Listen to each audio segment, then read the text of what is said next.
आपल्या छत्रपती शिवाजी महाराजांचे आराध्य दैवत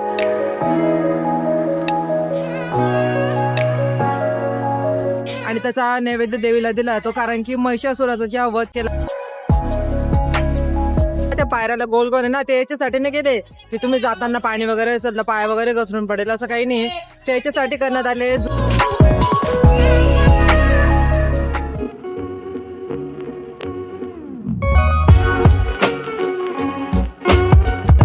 तर नमस्कार मंडळी, आता आम्ही पोहोचलोय तुळजापूरला आणि इथे आल्याला ना सुरुवातीला मला रस्त्याला थांबवते की थांबा, पूजे काही करायची असेल काय करायची आम्ही सगळे तुम्हाला मदत करू. मध्ये आमची पुजारी वगैरे पण ऑलरेडी आमची ओळख आहे, त्यामुळे आम्ही तसं काही केलं नाही.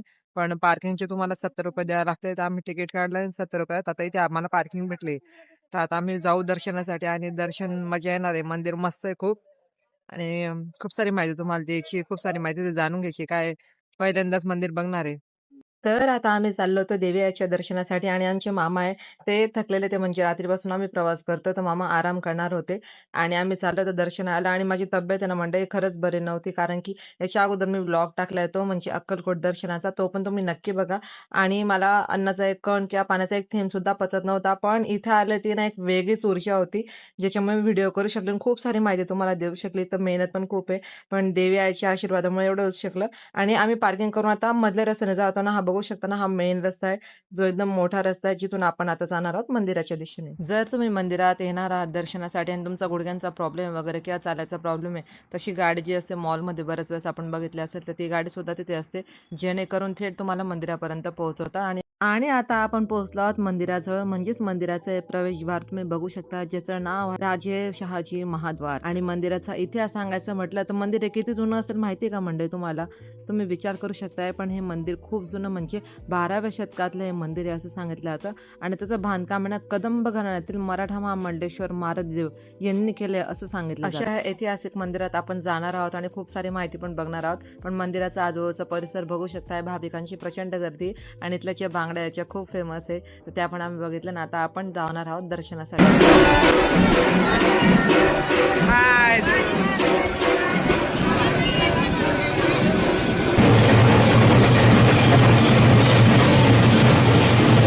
आता आपण ढोल ताशांचा आवाज ऐकला, तर मंदिरात आरती चालू झाली आणि आता आपण जाणार आहोत दर्शनासाठी. मंडळी, आज आपण दर्शनाला आलो आहोत आपल्या छत्रपती शिवाजी महाराजांचे आराध्य दैवत, तसेच 3.5 शक्तिपीठापैकी एक व संपूर्ण शक्तिपीठ, आणि तसंच आपल्या संपूर्ण महाराष्ट्राची कुलस्वामिनी व आमची कुलदैवत आई तुळजाभवानी यांच्या दर्शनाला गोमुख तीर्थ. इथं पाणी येतं गायच्या मुखातून. आता गोमुख तीर्थला जाऊ. हे इकडे गोमुख तीर्थसाठी गेलेले.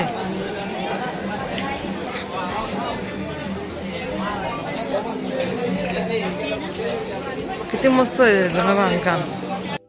गोमुख तीर्थला आपण नंतर जाणार आहोत, पण आता आपण जाणार आहोत मध्ये. आणि समोर जे तुम्हाला दिसतंय ना, ते राजे निंबाळकर प्रवेशद्वार येतो, आणि त्याच्या बाजूलाच आपल्याला जे गणपतीचं मंदिर दिसतंय ते उजव्या सोंडेचा हा गणपती आहे, तर आपण तिथे दर्शन घेऊ. आणि आज ना वेगळी पूजा होती, कारण काही आज होती गणेश जयंती, त्यानिमित्त खूप छान प्रसन्न वातावरण होतं, भाविकांची गर्दी होती. तर आता आपण दर्शन वगैरे घेऊ आणि मग आता आपण जाणार आहोत मध्ये. आणि हेच ते सरदार निंबाळकर प्रवेशद्वार जे मी तुम्हाला सांगितलं होतं. आपण मध्ये जाणार, तुम्हाला एक इंटरेस्टिंग गोष्ट दाखवणार.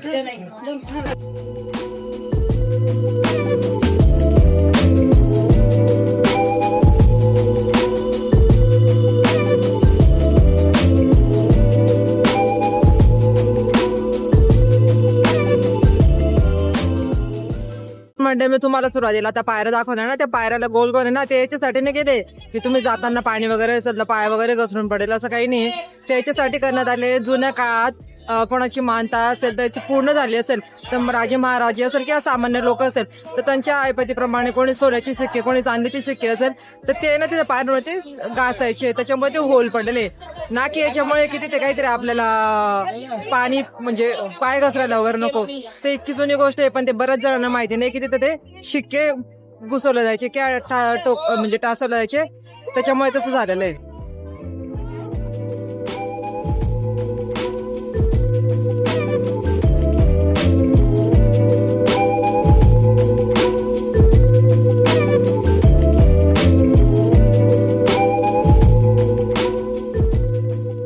मंडळी मागे मी तुम्हाला होम हवन कुंड दाखवते ना, याच्या खाली जे तुम्हाला अष्टपूजा असायला कालभैरव दाखवलं तर 2च ठिकाणी, एक काशी आणि दुसरं इथे.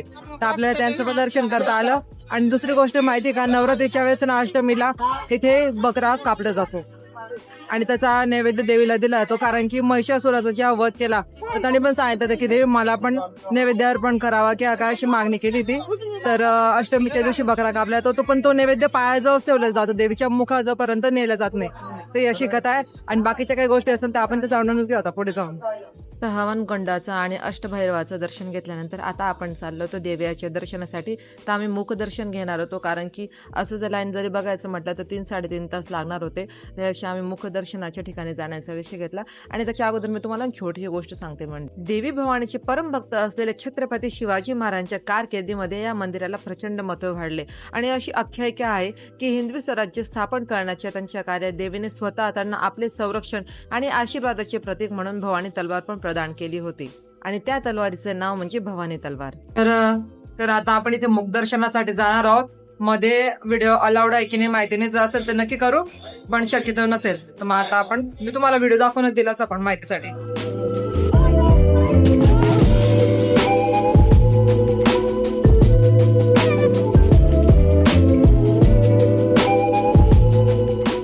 दर्शन घेतलं, खूप छान दर्शन घेता आलं. आणि मध्ये आपल्याला शूटिंग नाही करतात कारण की अलाव नसता काही नियम आहे, पण मी तुम्हाला व्हिडिओ दाखवला. आणि आता मी तुम्हाला मूर्तीबद्दल माहिती सांगणार आहे.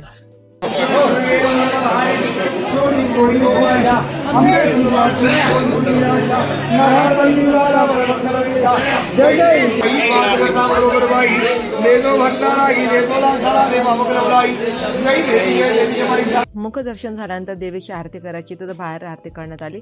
आणि मंडळी मी आता तुम्हाला काहीतरी दाखवणार, तर तुम्ही मला सांगायचं याचा अर्थ काय तर का लावण्यात आला. तर मंडळी आपण आरती वगैरे केली.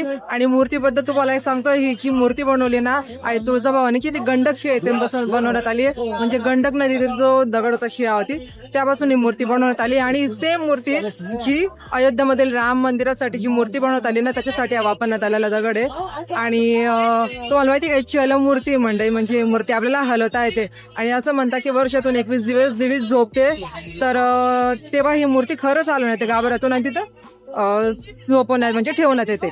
तर अशा पद्धतीची माहिती तुम्हाला माहिती होती का मंडळी. आणि अजून आपल्याला कल्लोळ तिथं बघायचंय, त्याच्यासोबतच आपल्याला चिंतामणी दगडून बघायचंय. बघू मनातली इच्छा पूर्ण होता की नाही.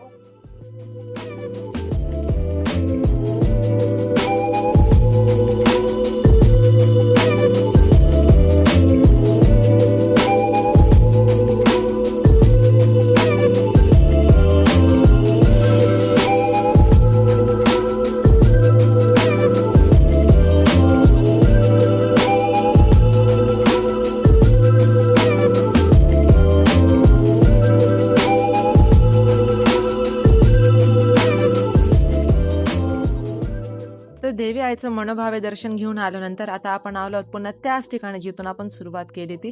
आणि आपण देवीला साडी चोळीचा आहार देतो. पण तुम्हाला माहिती का, तुळजाभवानी आईला आपण पिठाची पळडी पण भरत असतो. तर ही परंपरा खूप जुनी, पण आपल्याला बऱ्याच लोकांना माहिती नाही. याच्यामध्ये गव्हाचं, बाजरीचं किंवा ज्वारीचं पीठ असेल याचा देवीला नैवेद्य दिला जातो आणि समृद्धीचं प्रतीक म्हणून ते अर्पण केलं जातं.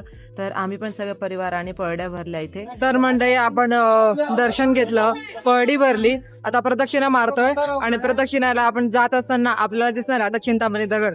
आणि चिंतामणी दगड तर असं म्हणतात तुमच्या मनातली इच्छा असेल ती जर तिथं सांगितली आणि जर दगड उजव्या साईडने फिरला तर तुमची इच्छा पूर्ण होणार, डाव्या साईडला गेला तर इच्छा नाही.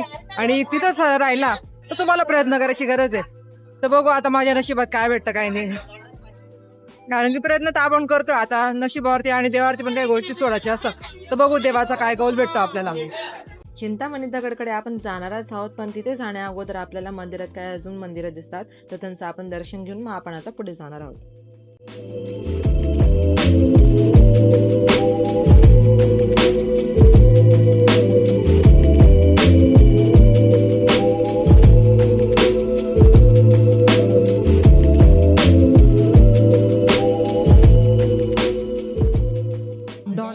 आमच्या बरोबरची बाकीची मंडळी निघून गेले, पण आम्ही थांबलेलो आहे.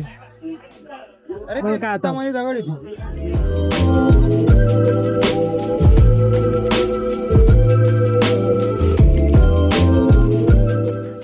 तर मंडळी सगळं झालं. आता जाता आता आपण कल्लोळ तीर्थ इथे जातोय आणि त्याला कल्लोळ तीर्थ का म्हणतात याची सगळी माहिती पण मी तुम्हाला देणार आहे. सरदार निंबाळकर प्रवेशद्वार, याच्यातून बाहेर निघत असताना आपल्याला वरती जाताना पायऱ्या दिसत आहे ना, तर तिथेच आहे कल्लोळ तीर्थ आणि आपण तो बघणार आहोत. तर आता मस्त आहे की पायऱ्या चढून आपण जाऊ आणि आपण दर्शन घेऊ कल्लोळ तीर्थाचं.